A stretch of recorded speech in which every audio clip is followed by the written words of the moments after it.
Good morning, Flagler County. I'm Rich Carroll. You're listening to Flagler's Morning News on Wednesday, February 16th, and this local news is a service of Flagler County's Toyota dealer. Beaver Toyota, here to wow you. Palm Coast's new city manager is a familiar face. Interim city manager Denise Bevan will take over the job on a permanent basis. Bevan had previously been resistant to taking over the job on a full-term basis, so before the vote, Councilman Ed Danko asked her plain and simple. Denise, do you want this job?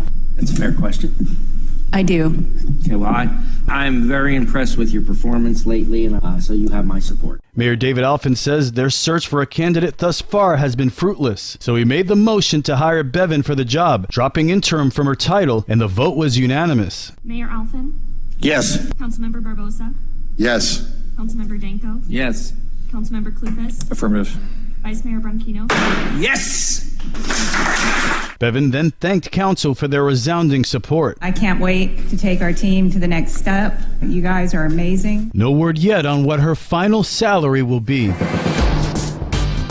Palm Coast City Councilman Victor Barbosa makes an announcement about his political future. Based on my voters, at this time I would like to say that I'll be stepping down from the race for commissioner, and I would like to run for re-election in the same position. He explains why this decision was made. Residents and voters asking me to stay another 4 years, and I believe the city council is nice and calm now, getting along a lot better, working a lot better, and moving on, getting things done. Victor explains why he should be reelected. I vote for the people. I go out, listen to them. Anytime they need me, I'm there. I do my job, and I do it 7 days a week. As people reach out to me at 3 o'clock in the morning on Facebook. And I always have the open door policy. Phone number is still the same. Anytime anybody needs anything, please reach out to me. The primary election takes place in August. For Flagler's Morning News, I'm Rich Petchke.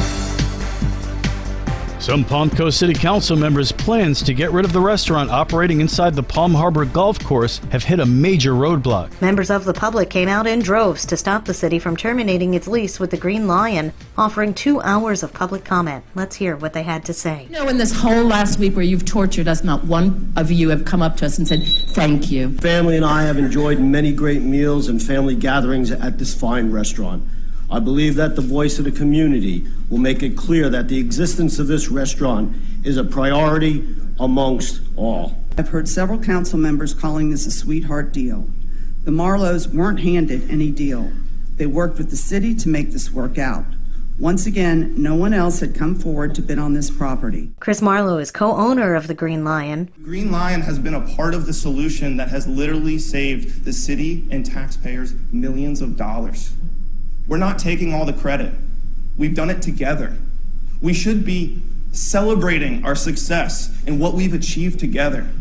And instead, I'm sorry, but last week's meeting was intended to destroy it. At the restaurant's lease renewal hearing about a week before this, council members bashed the restaurant, calling the prior lease a bad deal for the city after council learned the city was paying more than double the restaurant's monthly rent in utility bills. City staff presented a new lease agreement that would have raised rent on the property 300%, with the restaurant picking up some of its expensive utility bills. But that didn't stop council from bashing the deal. Councilman Nick Clufus, who agreed about renegotiating the lease last week, echoed comments he made at last week's meeting about Green Lion's success. When Green Lion came in, the experience at the golf course wasn't the best. It was actually an issue in 2016 when we were running for office, whether or not the golf course was going to remain open. That's how dire the situation was. You know, tasks of being buy local, be local, just try to make this a profitable venture. And not only have we accomplished that, but I think along the way, we have made a tremendous community partner, and the aura and the feel of Palm Harbor Golf Course certainly has been impacted by the Green Lion. Councilman Victor Barbosa apologized to the Green Lion. I'd like to be the first one to apologize to the Marlins and the staff. There was to be proud of what you built here, being the #1 restaurant, and I'm all for the consensus. Mayor David Alphen called this the beginning of good governance. It's rare in today's political climate that we can have so many residents, so many neighbors, so much of our community attend an event, an agenda like this, and perform with such decorum. I applaud you all. By the meeting's end, council dropped all bids to sever the lease and instead opted to reopen negotiations with the Green Lion on re-signing a 5-year lease. From the WNZF Newsroom, I'm Amy Cherry.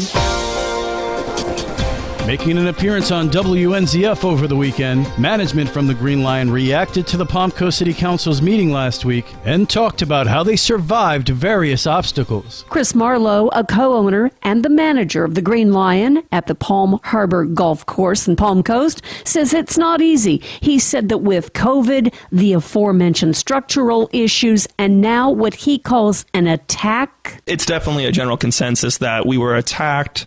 It was more than just an attack. It was public and it was personal and it was unwarranted. It's not easy to keep a restaurant open. Marlowe said that he's been negotiating with the city's staff. There have been compromises, and he's agreed to everything that they've asked. He said he was not able to present any of that at the council's workshop last week. You can listen to Real Estate Matters on Saturday mornings at 11 here on WNZF and anytime on the Flagler radio app. Tomorrow, history behind Palm Harbor Golf Course. From the WNZF Newsroom, I'm Deb Albertson.